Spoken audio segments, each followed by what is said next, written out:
to 3,000 degrees, and then the metal you can get red hot and shake.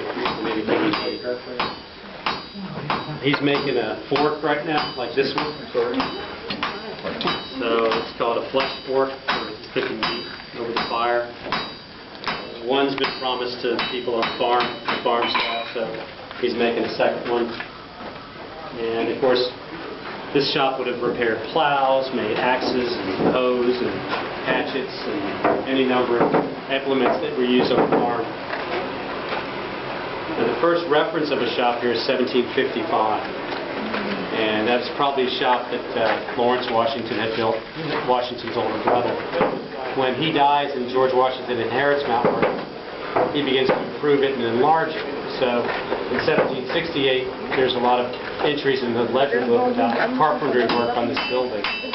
So they're repairing it or improving it.